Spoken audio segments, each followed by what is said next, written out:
Once again welcome to my channel Saini study Mantra.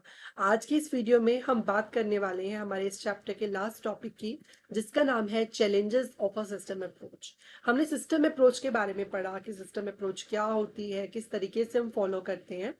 But हमने इसके बहुत सारे बेनिफिट्स भी पढ़े कि किस तरीके से इसके क्या क्या फायदे हैं। बट जिस चीज के फायदे होते हैं अलोंग साइड उसके नुकसान भी होते हैं। तो उन नुकसानों के बारे में, नुकसान नहीं हम कह सकते, उनके चैलेंजेस के बारे में कि जब हम सिस्टम अप्रोच को फॉलो कर रहे होंगे तो हमें कौन कौन से जो प्रॉब्लम्स है उनका सामना करना पड़ सकता है। While the system approach it is useful, it comes with some challenges। इसके अंदर बहुत सारे challenges होते हैं। यूजफुल तो ये है ही है, बट इसके साथ कुछ challenges भी हैं। पहला challenge है complexity। Since the system approach looks the entire system, जैसे हम जानते हैं कि सिस्टम अप्रोच में हम पूरे सिस्टम को as a single unit, as a whole unit लेकर चलते हैं। It can become very complex. ये बहुत कॉम्प्लेक्स हो जाता है जब हम बहुत सारे कंपोनेंट्स की वर्किंग को जो है उसको समझना शुरू कर देते हैं।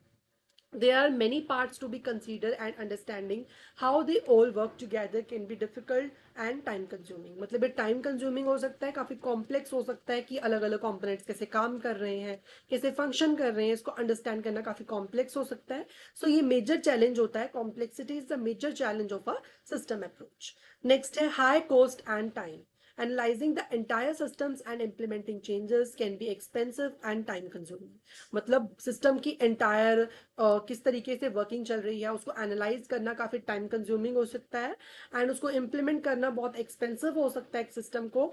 ठीक है, साथ के साथ सिस्टम को, और साथ के साथ बहुत टाइम कंज्यूमिंग हो सकता है। सो इसमें कॉस्टिंग काफी हद तक हाई आती है जब हम सिस्टम अप्रोच को फॉलो कर रहे होते हैं, और टाइम भी बहुत ज्यादा लगता है।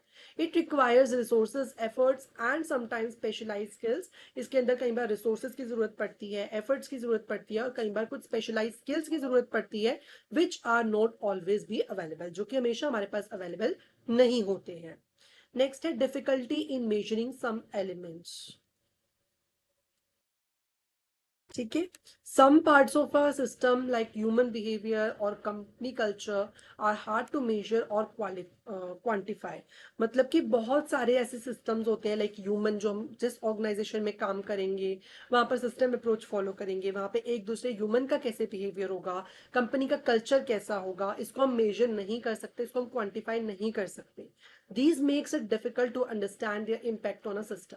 तो सिस्टम उनके ऊपर कैसा इम्पैक्ट डालेगा, जो रिजिड लोग हैं उनसे हमें फीडबैक नहीं मिल पाएगा। सो कुछ एलिमेंट्स को मेजर करने में डिफिकल्टी आ सकती है in a system approach, like feedback का हमने एग्जांपल देखा।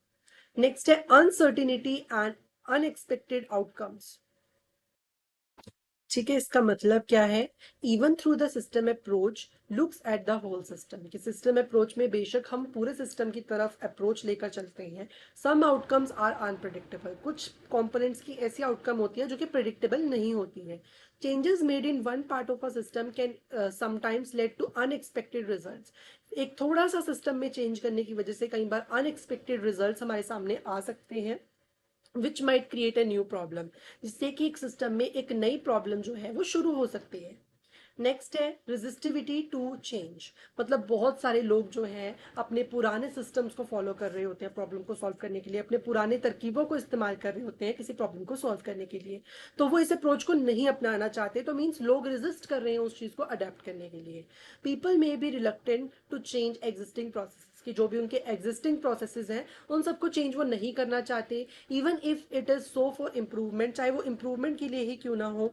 Employees and stakeholders who are used to the old ways of doing things might resist new solutions or methods। मतलब जो भी पुराने सोच के लोग हैं, जो भी ऑर्थोडॉक्स पीपल हैं, वो इस चीज को अडेप्ट नहीं करना चाहेंगे। ठीक है, वो रेजिस्ट करेंगे अपने नए सिस्टम को अडेप्ट करने के लिए और उन प्रॉब्लम्स को इफेक्टिवली सॉल्व करने के लिए। सो इस वीडियो में इतना ही। अगर आपको वीडियो अच्छी लगी हो, वीडियो को लाइक करें, चैनल को सब्सक्राइब करें। इसी के साथ हमारा ये चैप्टर भी समाप्त हो जाता है। नेक्स्ट वीडियो में हम नेक्स्ट चैप्टर स्टार्ट करेंगे। ठीक है, अगर आपको वीडियो अच्छी लगी हो, वीडियो को लाइक करें, चैनल को सब्सक्राइब करें, अपने फ्रेंड्स के साथ ज्यादा से ज्यादा शेयर करें, और सब्सक्राइब याद से करें please. Thank you so much for watching.